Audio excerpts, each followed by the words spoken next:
I'm Sean. This is my 720S that I just bought. And I'm gonna show you all the things that are wrong with it in me just buying this. Now you're thinking, why would I buy a car that has things wrong with it? Well, I'm also the right person to fix those. But every car that I inspect has something wrong with it. Even my own car is no different. So I'm gonna go over all the things that are wrong with it, which are basically future videos you're gonna see fixing these things. So let's tackle all this. First thing, it did not have any window tint at all, which is why I'm at EPM Detailing in Taylor, South Carolina. They do all my PPF and window tint. I'm having window tint done right now because nothing on there. It was horrible. I bought the car in Sarasota, Florida. Had 10 hours of driving to get back home, almost 700 miles, and it bothered me the whole way. So that's the first thing we're doing immediately. It had to be done. So we're working on that now.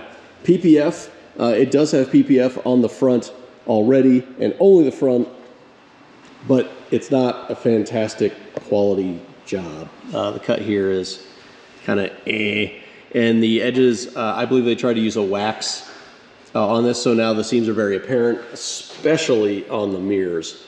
So I will resolve that at some point, but I just dumped a buttload of money on buying this, so I'm not trying to spend another $6,000 redoing that just yet. But it is protected enough for regular driving. So that's kind of the minor stuff. The suspension accumulators, they tend to go bad in these cars over time, depending on driving conditions and that kind of thing. This one's no different. I do have to replace all the accumulators, but I am going to do it with 765 LT accumulators. I haven't done that in any cars because I want to test it and know exactly how it acts before I do that in anybody's car. So I'm doing it on my own car, so there'll be a video on that. There's one other cosmetic thing down here on the heat shield. This has flaked, so I haven't figured out if I am going to get a replacement panel, which requires removing the bumper. So it'll sit down there, or if I just want to recoat this, which is probably what I'll end up doing, just because it's real easy just to kind of clean that up. This car does have carbon fiber, the everything, so I'll eventually do PPF on that as well, but we're in good shape for right now. This is obviously faded. I'm going to make this darkened up. And this car's got 11,000 miles, so it kind of surprised me that this was lightened up as much as it is. But I'm guessing it has spent some time in the sun. I believe it's also spent some time on the track. Underneath, we've got a brake kind of vent guide thing in the front. That one has been cracked. And then there's another one, a scoop in the back, both on the driver's side. That one is also broken. So I'll be replacing that. The brake pad wear is not consistent with 11,000 miles. And that leads me to believe all of that, it probably has spent some time on track, and it may have even gone off track, which broke those things. So I'll be addressing all that. I'm not worried about being used on track because that's what these cars are designed for. And frankly, the low miles of it being where it is, 11,000, I'm glad that it was, hard to use miles, because that would have uncovered any problems that there would have been. Now there are also another indication. There is a hose underneath that runs from the AC compressor kind of down there that runs over this way.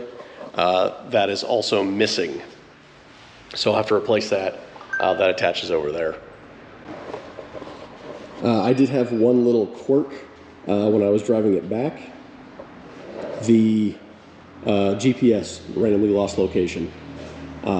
Came back after I turned the ignition off and back on, but otherwise everything is working fantastic. Now there was a problem during the inspection where they would not allow me to actually turn any bolts. That happens at large franchise or large dealers quite often, and they have to have somebody else, one of their people, do it. That was no different. I was not observing when he's putting bolts back in. One bolt is missing and one bolt that is a different size. Tried putting in one spot that it doesn't go, which actually mangled up the tray a little bit. The bolt wasn't really in there and made an awful rattling sound for a very long time. I just resolved that. I just looked on there, immediately saw it, and I fixed that while it's been sitting here. So that issue should be resolved.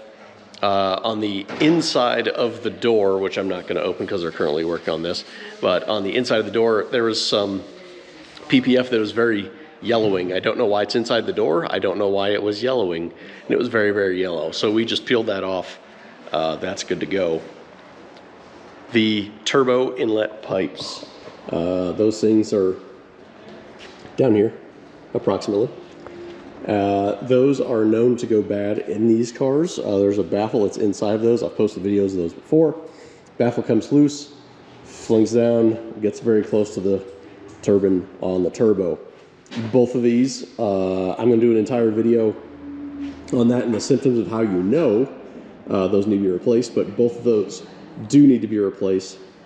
So all in all, the biggest things that need to be replaced: inlet pipes, accumulators, fix a little rattle for $0.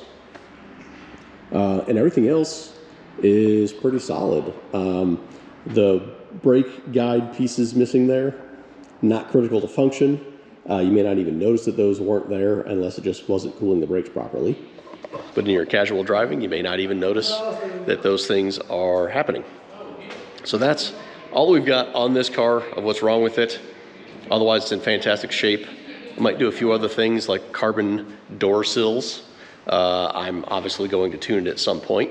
I haven't decided if I'm going to do downpipes because my other McLaren that I still have, the 12C, is extremely loud. So I might just leave this one kind of incognito and quieter, not do that. So look forward to a whole bunch more 720 content on this car as I do other things, and periodically as I get customer cars to do stuff, but it takes a lot of time to do these videos, particularly the ones, the how-tos, and I can actually have the time to do that when it's my own car. So make sure you're subscribed for more 720 content on my own car. I'm going to do testing between the 12C and the 720, a modded 12C and a stock 720. And we'll do a bunch of comparative videos. So if you are looking at cars, or maybe you got a 12C or a 650, you want to upgrade to a 720, I can actually show you the differences between those, because I'm going to do precise testing on track, on street, performance metrics, all that stuff. So make sure you're subscribed, follow me on Instagram and Facebook, and I'll see you in the next one.